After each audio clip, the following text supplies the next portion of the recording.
The Division 2, we're playing on Xbox One X, which grants a native 4K resolution with some gorgeous HDR implementation. You get 30 FPS, and it is just one remarkably stunning world.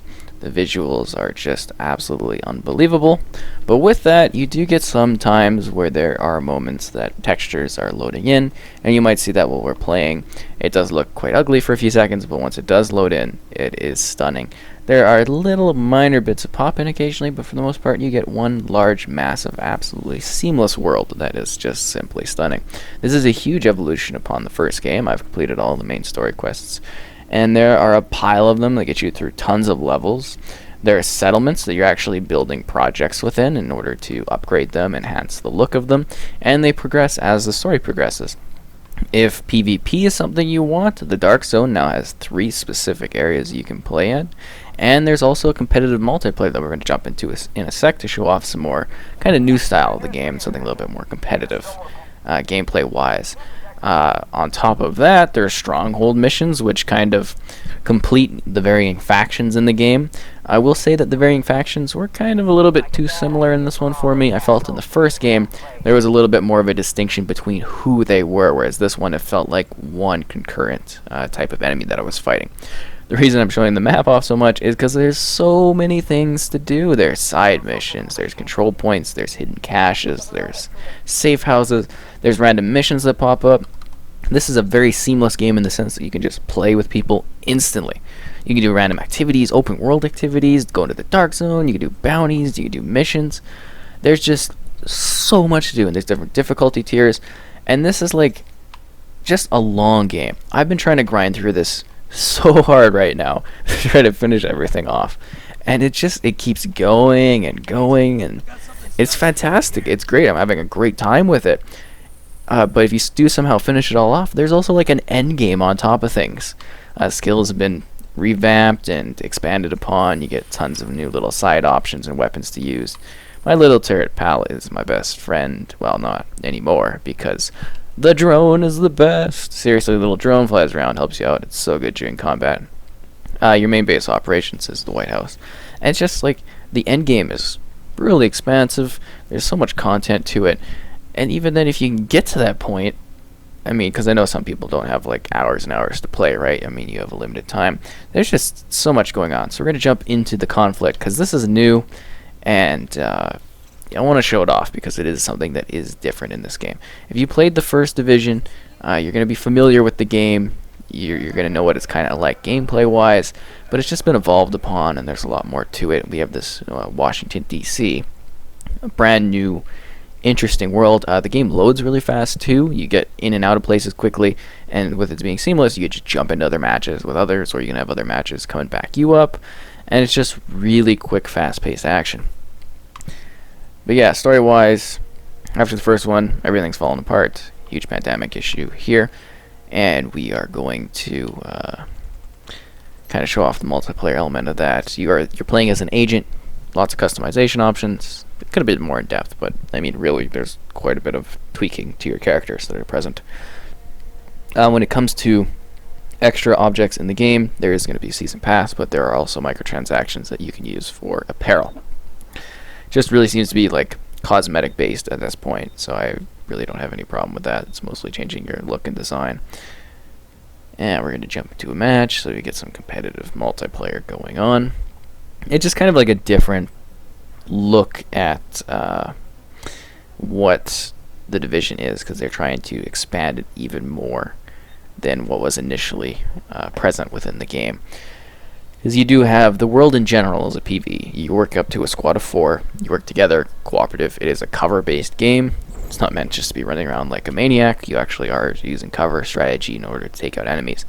Things feel a little bit less bullet spongy this time, in the sense that the enemies are more dynamic in terms of what you have to deal with. And this is a really good showcase of a compressed area of the game in terms of the depth. If you look into the world, you can see there's just, the world is beaming with life. Oh my god, an achievement, cool. There's all this beautiful grass, and the trees look stunning. The world feels realistic, and it's dense. I don't think there are many games out there, especially RPG type, because this is like skill based, and you get new armor and everything like that under the character tree, new gear, weapons, caches you can open, guns.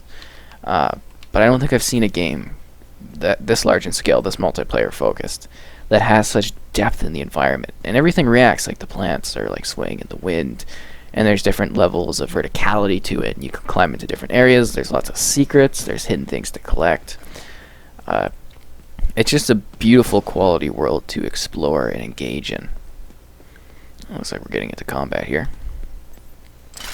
Kind of seeing the drone in action. So the reason I did this is because I really didn't want to spoil anything story-wise for people, and I thought it was a good way to show off general combat in the experience. So we've got our drones going out, and then we're shooting. And you notice the cars, you can dynamically break the glass, and the environment in general, you're able to easily, battle within. There's certain elements of gameplay, you revive one another. Oh, I'm dead, that's not good. And then we come in waves, so we can spectate others. You can see there's all these like distinct division characters that are present within the game. Tons of different weapons. You can do sniping, you can do shotguns, you can do machine guns, you can have submachine guns, you can just use your pistol. You heal yourself in a different way in this one. It's armor based with health underneath it. It's kind of just a slightly different style compared to the original. At least it feels a little bit different. And it's just like a really stunning and beautiful world. Oh, jeez. Damn turret. And I'm just surprised that they were able to take that first game and put out such a polished and well done follow-up to it. Especially a title of this scale and this quality. It all seems to run perfectly fine. I haven't come across any sort of like performance issues or anything like that. It's just really well polished, great and fun game to play. Boost about to come online. Let's shoot this guy out. And the PvP element is just like a small part of that. Remember, keep in mind, like most of the time you're playing against AI opponents. You're not fighting others, you're working with each other as a squad.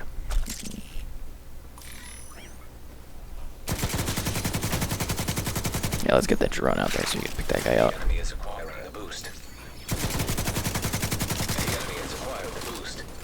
My turn not do anything down there? Oh, they shut that down pretty fast. But in general, there's just like a lot going on in this game, and it feels epic.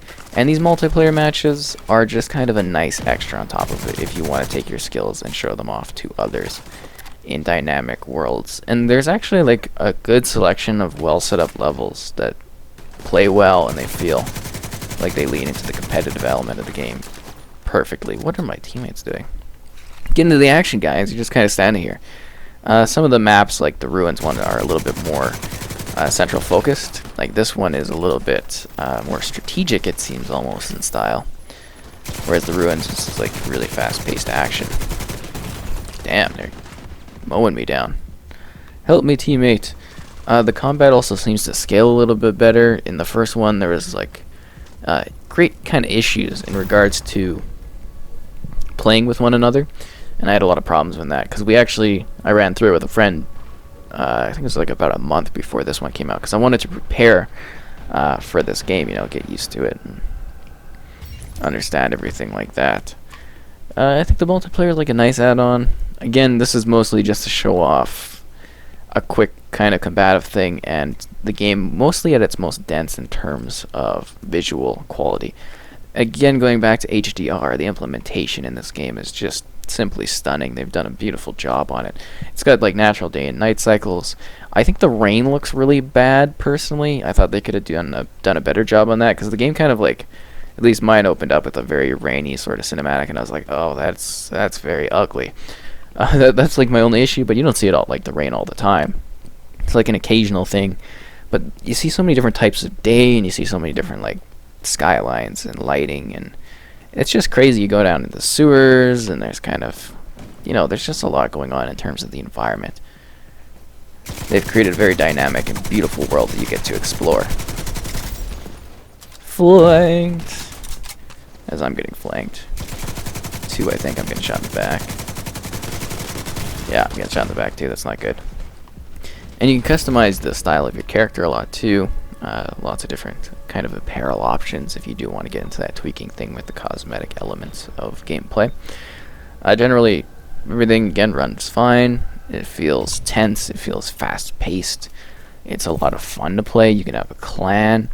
You get a sense of progression with all your missions. There's social elements for playing with others. Just kind of go and show off the apparel store a little bit. You can see like you can even change your like little insignia. Just maybe use the siege patch. And you can just like directly alter your character in new ways. It's like masks and everything, and you get that with the that cosmetic style. Again, very simple to understand the tiers of armor and clothing you have. Multiplayer, it's sort of everything's like scaled to multiplayer so that it's more of a fair competition. So that element is handled fine. But during regular play, everything's got like tiered damage, tiered health, and you have to manage and kind of get new items, and you can buy them in shops. And the settlements you go to that you're improving upon are filled with characters to meet and things to do. And one element I really like in this one, which I think is a vast improvement over the first, is the sense that you are actually trying to help help people save people's lives. Really, I didn't get that guy? Thank you, drone. Ah, and I get shot anyway, so that's great. You get that sense because there's these control points you take over, and you can actually send a flare up, and the AI will come and fight with you. So you're not necessarily just by yourself in this one, or your friends that you like matchmake with. The matchmaking is so seamless; it's absolutely incredible in this. I would have liked easier matchmaking for the side missions, though, because that seems to be a little bit of a difficult thing. Generally, it just works perfectly fine. It's easy to play with others. I didn't have any issues there.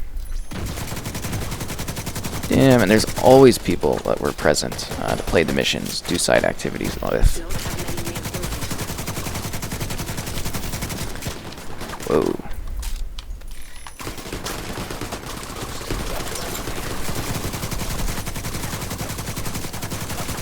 Do that as a drone. Oh, we got him.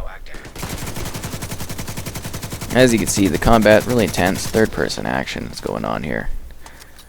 And there's just a lot of dynamics to the environment too. You can like climb up in different areas, and each place that you visit is also dynamic.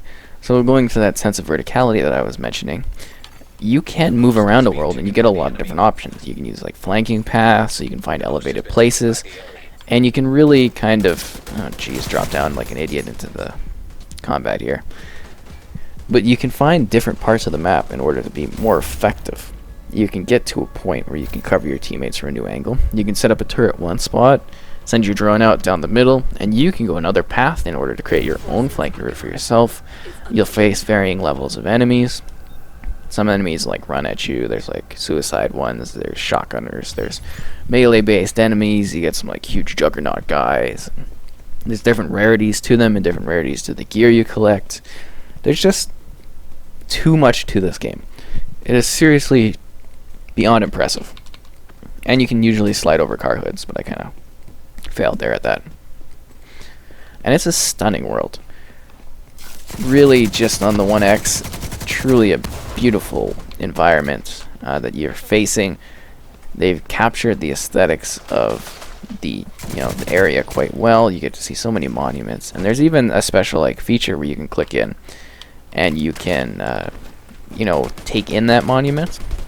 It's kind of like a hey, buy this place, and you can click on the D-pad and you'd be like, whoa, it zooms into it and kind of really shows it off, so you get an idea of that place. Oh, that's not good. Teammates down there. Stupid third thing.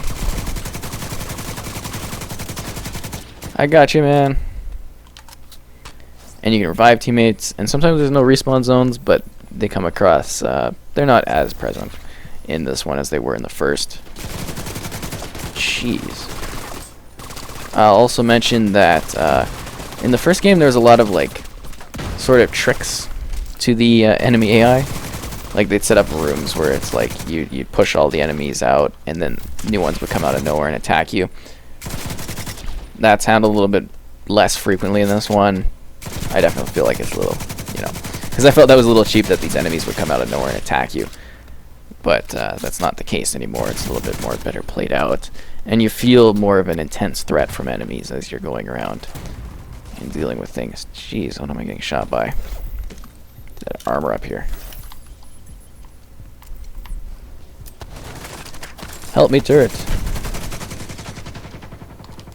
And again, this is like faster paced action. This isn't what you'd face in a regular mission. It is, you know, multiplayer, right? So you're gonna get quick, fast-paced action going on, as opposed to more of a strategic, cover-based environment. Oh, wow. Delta 3, that's fun. I've never actually seen that before. Alright, so we're back in the game. We're going to do a quick open-world exploration thing, just to show it off. See it backed out instantly, I can accept and jump into a match, and I'm playing with others. Just like that. It's incredible. I mean, few other multiplayer titles can really do that sort of thing, and it should be mentioned that usually it's even quicker than this. It seems like the servers are overloaded. I even had to like wait in a queue to join in today, which is weird because I haven't seen that at all, and I've been playing since the launch of it. Slight mix-up review-wise, which is why I'm jumping in a little bit later than I would have hoped, but you know, what can you do, right? Good, so we're playing with others. They're doing a particular mission right now, I think. I don't know if they're going to do like a level. Take a look at where we are. We're in one of the endgame sections. Each of these areas would have a different level thing, and you'd move through them, and then everything scales as you progress, and you get new challenges and missions popping up. I don't really want to do this center again. But the actual missions themselves are very long. They're very well designed. Lots of dynamic rooms. Every single mission feels different. They all use different building types. And there's just so much going on in this. It's seriously just an expansive and impressive experience to enjoy. Why am I having trouble? No, I can't seem to get the slide going for some reason. We're going to move along. I don't really know what they're doing. Yeah, because I didn't really want to do a regular story mission. I just wanted to kind of do an open world mission. So no idea what's going on there.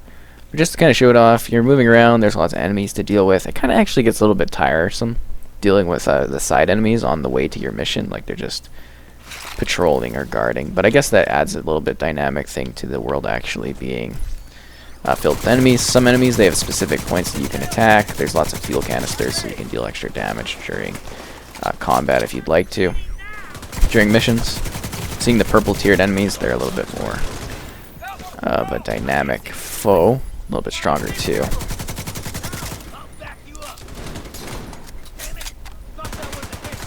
And you can move easily through cover within the game, as you're seeing me do. Just around, because they keep flanking me.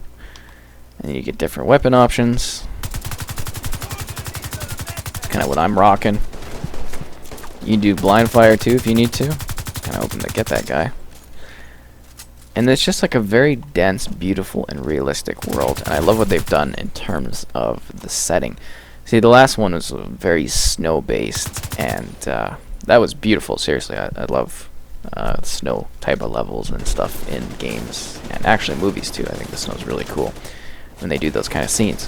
But there's something about this like overgrown, destroyed American populace that looks just absolutely stunning. And it's kind of stupid to jump over here. I'm gonna do that. Alright, let's go. And then they shoot. Come on! Fight me off. Like, seriously. Let's finish this guy. And then you're getting XP for enemies, you're getting XP for missions, bounties where you go hunt people. Again, just like the dynamic break in the windows. It's just so crazy in this. And the cars too. This engine is just beyond impressive. They've really done a wonderful job with the sequel. I think it takes the concept of what they learned after a long time in development with the first Division, and Tom Clancy's The Division 2 is just like a huge overall improvement and boost over the original in so many ways. They've expanded things, they've added more content. Some of the most content I've seen in for a game at launch in a very long time. And I think that sort of really creates an appealing experience for, you know, people that want to play together or alone. Oh, explosive guys, that's not good. He's not gonna blow up. Yeah, he's gonna blow up. Going to die. Anyways, that's the Division 2. It's very impressive. There's a lot going on in it. I think it's absolutely fantastic. I've had a great time with it. Pushing hard to finish it, but this game is just seriously impressive with the quantity of content that's present and things you can do within it.